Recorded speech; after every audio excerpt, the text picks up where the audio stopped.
Trollman est arrivé pour faire chier. C'est moi, Trollman. Bon joueur, bonsoir, excusez-moi, petit rototo. Voilà, je vais être sincère avec vous, hein. J'admets que depuis ces derniers temps, ça n'a pas été facile, mais vraiment pas facile du tout. Dur, j'en ai chié, hein, voilà. Déjà, ce qu'il faut bien savoir, c'est que moi, avant d'être ministre de l'Intérieur, je passais la grande partie de mon temps à la cafette du Parlement. Et c'était pas pour boire du café, si vous voyez ce que je veux dire. Et là, soudain, t'as le vieux trou du cul, comment il s'appelle, Colomb, voilà, qui démissionne. Bon, moi, bonne poire, je rends service. Il me propose pour le remplacer. Macron accepte, tout va bien dans le meilleur des mondes. Il me met quand même un tuteur, hein, au cas où je fasse trop de conneries. Laurent Lunez, voilà, hein. Un peu comme le mec qui boit pas et qui te raccompagne chez toi, enfin vous voyez quoi. Bon, et pour le moment, tout se déroule comme sur des roulettes, hein. Et là, c'est le drame. Les gilets jaunes. Je peux vous dire que celle-là, je m'y attendais pas, hein. J'ai beau être, soi-disant, l'homme le mieux informé de France, hein, je l'avais pas vu venir. Et à partir de là, c'est la débandade, hein, clairement, hein. Samedi après samedi, le pays est à feu et à sang.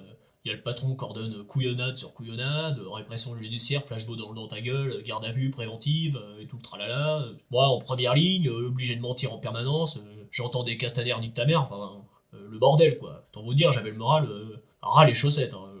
Je suis devenu, en 4 mois, l'homme le plus haï de France, hein. Et devant Macron, fallait le faire. En un mot, la dépression, Prozac et tutti quanti. Donc maintenant, venons-en aux faits, soyons rigoureux. Donc on était un samedi, en fin d'après-midi. Et pour vous situer un peu le contexte, j'avais passé ma journée entouré de flics, hein, donc ce qui est, ça va de soi psychiquement très fatigant. Je vous fais pas un dessin, ils sont assez éloignés des gens que je côtoie habituellement. Pour faire court, pour eux, un moment de bonheur, c'est de boire une bière. On est quand même dans du gros beauf de compétition, hein. Moi, je suis plutôt champagne, vous voyez. Ensuite, à tenir une conversation culturelle avec eux, ça vire à l'exploit. Intellectuellement parlant, on creuse sans jamais toucher le fond. Leur niveau de vocabulaire et de grammaire étant celui d'un trisomique en fin de vie, hein, donc voilà. Du coup, ce samedi-là, j'en pouvais vraiment plus, hein. Le premier qui me répondait affirmatif ou négatif, je lui pétais le nez, quoi, hein. Putain, un sujet verbe complément, c'est tout de même pas la mer à boire, hein. Bref, bon, je reçois un texto qui m'invite à une soirée. Teddy Riner, le célèbre judoka, fait une fête au Noto, hein, une boîte branchée de la jet-set parisienne. Et donc, j'y vais, hein, ça peut me faire que du bien. Je suis certes un peu fatigué, mais bon, je me dis, après 2-3 verres, ça ira mieux. D'ailleurs, tout se passe très bien, hein. Après, il y a une autre fête, toujours dans la même boîte, et bon, ayant un peu bu, je décide de rester, quoi, de profiter un peu, pour une fois. Il y a plein de monde, des nanas, c'est cool. Il doit être dans les 2 heures du matin, et je commence à être bien chaud, quoi. Et c'est là que ça dérape, hein. Je me mets à picoler, mais comme un trou, hein. Champagne, vodka, voilà. Et c'est parti, mon cri-cri, hein. Je danse comme un dieu, Saturday Night Fever, le roi de la piste, mais bon, hein, vous voyez, je commençais à sentir au fond de moi que ça tournait vinaigre. Et puis là, là c'est le verre de trop, hein. Je me sens plus pissé, je vois flou, je dis connerie sur connerie, je mets des mains au cul à tout ce qui bouge.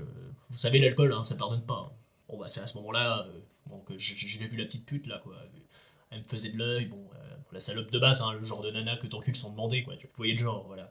Je m'approche et en me disant, allez, elle est pour toi, la garce. Je titube un peu et arrivé à sa hauteur, je l'accroche, comme on dit dans le jargon, hein, je me mets à la matraque.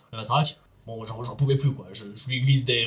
Enfin, vous voyez quoi, je lui lèche le cou, le lobe de l'oreille, histoire de bien la chauffer, et puis je vous laisse imaginer la suite, et puis voilà, quoi, c'est la vidéo, hein, tout ça pour dire, hein, que moi, je suis un homme comme les autres, avec ses pulsions, hein, c'est besoin de décompresser, parfois, hein, une vie sexuelle, voilà, hein, je suis un chaud lapin, quoi, hein.